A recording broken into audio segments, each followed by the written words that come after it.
గారు వీళ్ళిద్దరూ కలడం కడప నుంచి ఒకరట పులివెందుల నుంచి ఒకరట పెద్ద ఎత్తున వస్తున్న టాకు ఇది ఏమైనా ఇబ్బంది కలిగించే అవసరం ఉంటుంది జగన్కి? ఇబ్బంది అంటే కన్నా ఎంబరాస్మెంట్ ఉంటుంది.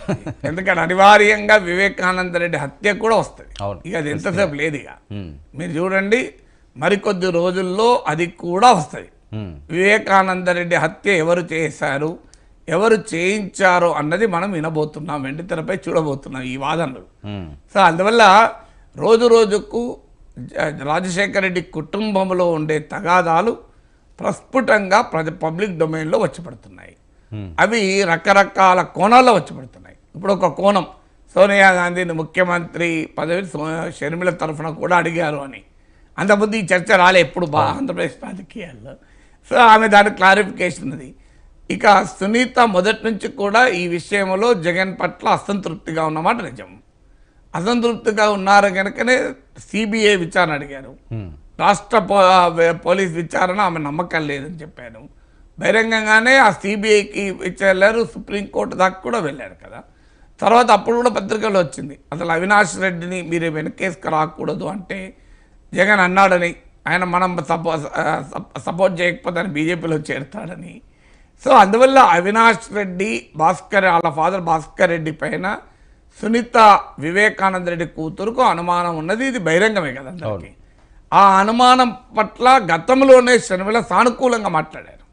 ఇప్పుడు కాంగ్రెస్ పార్టీలో చేరడం కాదు, చేరక ముందు కూడా సునీత పట్ల సానుభూతితో మాట్లాడారు షర్మిల. సో ఆ విషయంలో వివేకానంద రెడ్డి హత్య విషయంలో జరుగుతున్న చర్చలో కూడా క్లియర్గా జగన్ వైపు లేరు షర్మిల. ఇప్పుడు కాదు, ముందు కూడా సునీత వైపే ఉన్నారు. అందువల్ల వాళ్ళిద్దరి మధ్య ఆ రిలేషన్షిప్ ఉంది. ఒక దశలో సునీత తెలుగుదేశం తరఫున పోటీ చేస్తానని కూడా వార్త వచ్చాయి. సో తెలుగుదేశం తరఫున పోటీ చేస్తే కన్నా షర్మిల నాయకత్వంలో కాంగ్రెస్ పార్టీ తరఫున చేస్తే ఆమెకు మరింత క్రెడిబిలిటీ ఉంటుంది. అయితే తెలుగుదేశానికి ఉన్న బలం కాంగ్రెస్ లేకపోవచ్చు.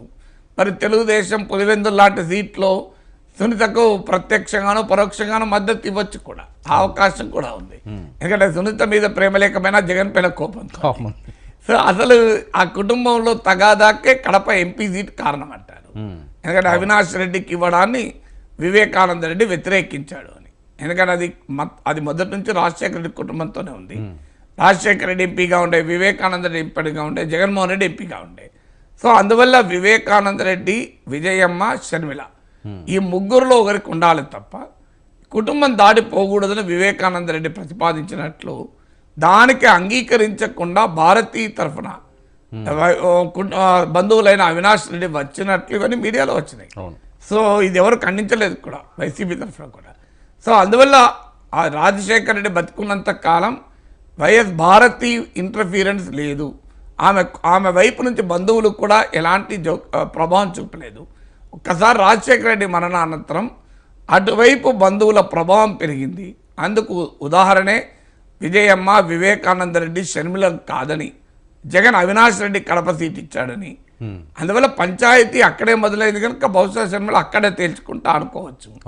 ఎందుకంటే షర్మిల కూడా సన్నిహితులు చెప్తారు ఆమె కూడా మామూలు మండి కాదు అని. సో అందువల్ల ఆమె కూడా రాజశేఖర రెడ్డి బిడ్డే కదా, డైరెక్ట్గానే చెప్తున్నది కదా సార్, ఏం పీక్కుంటారు. సో అందువల్ల అంతకుముందు కేసీఆర్ అన్న భాష ఇప్పుడు జగన్ మీద అంటారు. అవును. సో అందువల్ల అంటే మీరు నా క్యారెక్టర్ అసాసినేషన్ చేస్తున్నారు అని, అందువల్ల డెఫినెట్గా అది తారస్థాయికి చేరుతుంది. జగన్ రాజశేఖర రెడ్డి కుటుంబంలో ఉన్న విభజన, చీలిక, తగాద అది బహిరంగ రూపాన్ని సంతరించుకొని అది అనేక కోణాల్లో ఆవిష్కృతం అవుతూ ఉంది. అందులో మరో బలమైన కోణం సునీత ఎంట్రీతో మొదలవుతుంది. ఇంకా ఎక్కడి దాకా వెళ్తుంది, ఇక విజయం అనే రంగంలో దిగుతారా, ఆమె దిగితే ఎలా ఉంటుంది, ఇవన్నీ కూడా is a matter of speculation. But డెఫినెట్గా రోజు రోజుకు జగన్కి అది ఎంబరాస్మెంట్గా ఉంటుంది. పొలిటికల్గా ఇబ్బందిగా ఉండడం వేరు, ఎంబరాస్మెంట్ వేరు.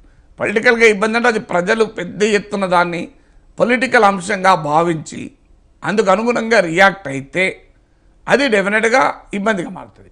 అంటే పులివెందుల్లోనో కడపలో కనీసం ఆంధ్రప్రదేశ్ కాకపోయినా వివేకానంద రెడ్డి హత్య అనే అంశం ఆధారంగానే ప్రజలు తీర్పు చెప్పారనుకోండి, అప్పుడు డెఫినెట్గా అది ఇబ్బందిగా మారుతుంది. లేకపోతే ఎంబరాస్మెంట్ అయితే ఉంటుంది. రైట్ సార్, ఈ ఆంధ్రప్రదేశ్లో